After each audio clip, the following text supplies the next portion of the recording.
இந்திய பங்கு சந்தையோட வரலாற்றுல இதுவரைக்கும் கண்டிராத மிகப்பெரிய நிதி மோசடி புகார் தற்போது பெரும் பரபரப்பை ஏற்படுத்தியிருக்கு.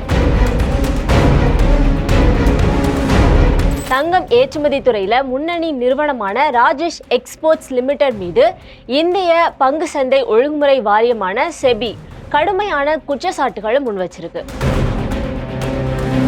சுமார் 2900 கோடி ரூபாய் சந்தை மதிப்பு கொண்ட இந்த நிறுவனம் கடந்த சில ஆண்டுகள்ல மட்டும் சுமார் 15.15 லட்சம் கோடி ரூபாய் அளவுக்கு வருமானத்தை பொய்யாக காட்டி முதலீட்டாளர்களை ஏமாற்றியதாக செபி கூறியிருக்கு. இந்த விவகாரம் பங்கு சந்தை முதலீட்டாளர்கள் மத்தியில பெரும் அதிர்ச்சியை ஏற்படுத்தியிருக்கு.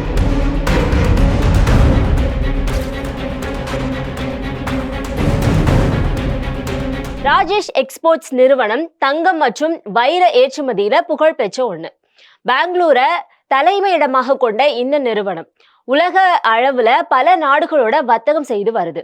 ஆனா அதோட நிதி அறிக்கைகள்ல இருக்கிற விசித்திரமான முரண்பாடுகள் தான் இந்த பெரும் சர்ச்சையை தூண்டியது. 2025 நிதியாண்டுல நிறுவனம் 4.23 லட்சம் கோடி ரூபாய் வருமானம் ஈட்டியதாக காட்டியிருந்துச்சு. ஆனா அதன் நிகர லாபம் மட்டும் வெறும் 95 கோடி ரூபாய் மட்டும்தான்.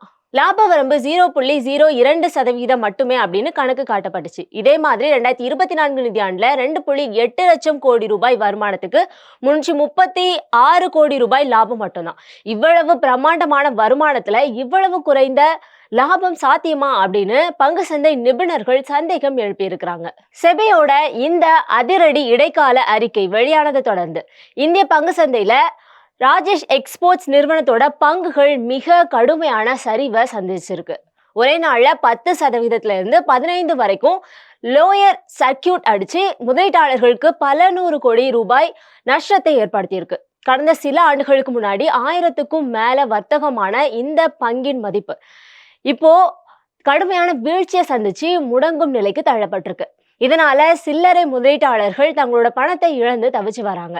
செபி இடைக்கால அறிக்கையில ராஜேஷ் எக்ஸ்போர்ட்ஸ் நிறுவனம் முதலீட்டாளர்களை ஏமாற்றும் நோக்கத்தோட தன்னோட பிசினஸ் மற்றும் நிதி நிலையை பெரிதாக காட்டுவதற்காக திட்டமிட்டு வருமானத்தை ஊதி பெருக்கி காட்டியிருக்கு அப்படின்னு குறிப்பிட்டிருக்கு. இந்த விசாரணை 2024 மார்ச் மாதம் ஒரு முதலீட்டாளரோட புகார்ல அடிப்படையாக கொண்ட ஒண்ணு. நிறுவனத்தோட மொத்த வருமானத்தை 97 to 99% வரைக்கும் வெளிநாட்டு கிளை நிறுவனங்கள் மூலமா வருவதாக காட்டப்பட்டுச்சு. இதுல முக்கிய பங்கு வகிப்பது சுவிட்சர்லாந்தோட வேல்காம்பி அப்படிங்கிற தங்க சுத்திகரிப்பு ஆலை. ஆனா செபி விசாரணையில அதிர்ச்சியூட்டும் ஒரு உண்மை வெளியே வந்திருக்கு. வேல்காம்பி நிறுவனம் வாடிக்கையாளர்களோட தங்கத்தை சுத்திகரித்து கொடுக்கிற கூலி வேலை மட்டுமே செய்கிறதாகவும் அதற்காக கூலி தொகை கடந்த 5 ஆண்டுகள்ல வெறும் 3027 கோடி ரூபாய் மட்டும்தான் அப்படிங்கிறது தெரிய வந்திருக்கு. தங்கத்தின் மதிப்பை தங்களோட வருமானமாக சேர்க்கல அப்படின்னு அவங்க தெரிவிச்சிருக்காங்க. ஆனா ராஜேஷ் எக்ஸ்போர்ட்ஸ் அந்த தங்கத்தின் மொத்த மதிப்பையும் தன்னோட சொந்த வருமானமாக காட்டி பல லட்சம் கோடிகளாக வருமானத்தை உயர்த்தி காட்டியுள்ளதாக செபி கண்டுபிடிச்சிருக்கு. இது திட்டமிட்ட மோசடி அப்படின்னு சொல்லப்படுது. விசாரணையின் போது நிறுவன உயர் அதிகாரிகள் வெளிநாட்டு பிசினஸ தலைவர் ராஜேஷ் மேத்தா மட்டுமே கவனிச்சு வராரு, எங்களுக்கு இந்த விவகாரங்கள் எதுவுமே தெரியாது அப்படின்னு சொல்லியிருக்காங்க. ஒட்டுமொத்த பெரும் பிசினஸும் ஒரே நபரோட கட்டுப்பாட்டுல இருந்தது பெரும் சந்தேகத்தை ஏற்படுத்தியிருக்கு. மேலும் ஆஃப்ளூயன்ஸ் ஷேர்ஸ் அண்ட் ஸ்டாக்ஸ் என்ற புரோக்கரேஜ் நிறுவனத்துக்கு பல 1000 கோடி ரூபாய் மதிப்புள்ள தங்கம் விற்றதாக ராஜேஷ் எக்ஸ்போர்ட்ஸ் கணக்கு காட்டியிருக்கு. ஆனா அந்த நிறுவனம் நாங்க ராஜேஷ் எக்ஸ்போர்ட்ஸோட எந்த ஒரு வர்த்தகமும் செய்யல அப்படின்னு மறுத்திருக்காங்க. ராஜேஷ் மேத்தாவோட தனிப்பட்ட தங்க வர்த்தகங்களை கம்பெனி வர்த்தகமாக காட்டுறதும் கம்பெனி பணம் 338.9 கோடியை தனிப்பட்ட கணக்குக்கு மாற்றியதும் செபி குற்றச்சாட்டுகள்ல இடம்பெற்றிருக்கு. செபி பிடிஓ இந்தியா சர்வீஸை தணிக்கைக்கு நியமிச்சிருக்கு. ஆனா ராஜேஷ் எக்ஸ்போர்ட்ஸ் தன்னோட இஆர்பி சிஸ்டத்தை ஆய்வு செய்ய அனுமதி மறுத்திருக்கு. சுவிட்சர்லாந்து தரவு பாதுகாப்பு சட்டங்களை சுட்டிக்காட்டி ஆவணங்களை தர மறுத்திருக்கு. இதனால விசாரணை முட்டுக்கட்டை ஏற்பட்டிருக்குது.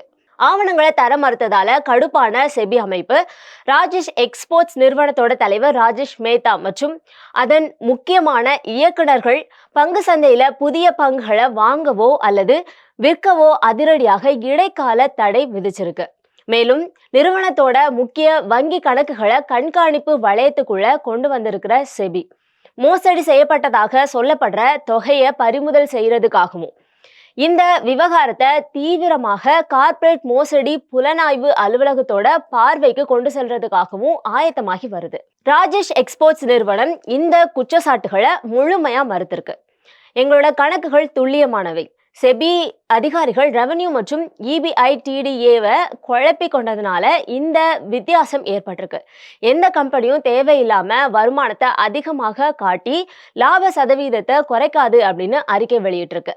இந்த வழக்கோட இறுதி முடிவு இந்திய பங்கு சந்தையில பெரும் தாக்கத்தை ஏற்படுத்தும் அப்படின்னு எதிர்பார்க்கப்படுது. முதலீட்டாளர்கள் தங்களோட பங்குகளை கவனமாக கையாளணும் அப்படின்னும் நிபுணர்கள் அறிவுறுத்துறாங்க. ராஜேஷ் எக்ஸ்போர்ட்ஸ் பங்குகள் ஏற்கனவே சந்தையில பெரும் அழுத்தத்தை சந்திச்சு வருது.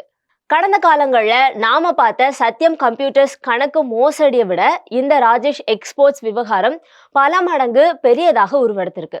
ஒரு நிறுவனம் தங்களோட வியாபாரத்தை உலக அளவுல மிக பிரம்மாண்டமாக காட்டிட்டு செயற்கையாக பங்குகளின் விலையை உயர்த்தி பெரும் மோசடியில ஈடுபட முடியும் அப்படிங்கிறதுக்கு இதுவே மிகச்சிறந்த உதாரணம் அப்படின்னு சொல்றாங்க சந்தை வல்லுநர்கள்.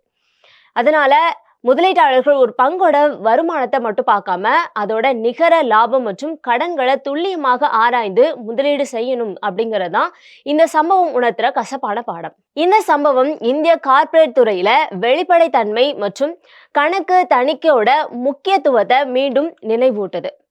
செபி இந்த வழக்கை முழுமையாக விசாரித்து உரிய நடவடிக்கை எடுக்கும் என முதலீட்டாளர்கள் நம்புறாங்க. Subscribe to One India and never miss an update.